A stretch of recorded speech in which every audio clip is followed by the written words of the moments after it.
PR সহ নানা issue সামনে এনে একটি গোষ্ঠী নির্বাচন বানচালের ষড়যন্ত্র করছে বলে অভিযোগ করেছেন বিএনপির স্থায়ী কমিটির সদস্য ডক্টর খন্দকার মোশাররফ হোসেন।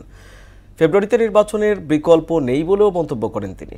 আর ভোট বানচালের চক্রান্তের বিরুদ্ধে সরকারকে সতর্ক হওয়ার আহ্বান জানিয়েছেন দলের স্থায়ী কমিটির আরেক সদস্য আমির খসরু মাহমুদ চৌধুরী।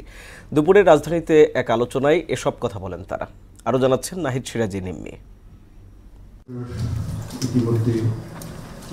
তারেক রহমানের রাজনীতিমালা বিষয়ক বইয়ের বিশ্লেষণ এবং বাংলাদেশের রাজনৈতিক ভবিষ্যৎ পুনর্গঠন শীর্ষক গোলটেবিল আলোচনার আয়োজন করে ঢাকা ফোরাম ইনিশিয়েটিভ।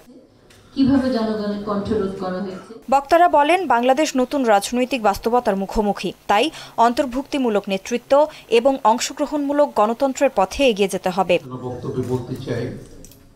আগামীর বাংলাদেশে কোনো ভিন্ন দেশের হস্তক্ষেপ মেনে নেওয়া হবে না বলে মন্তব্য করেন বিএনপির স্থায়ী কমিটির সদস্য আমির খসরু মাহমুদ চৌধুরী। বাংলাদেশের সিদ্ধান্ত সেটা বাংলাদেশ নিজে নেবে, কারো নির্দেশে নয়, কারো সাথে আলোচনার পরিপ্রেক্ষিতে না।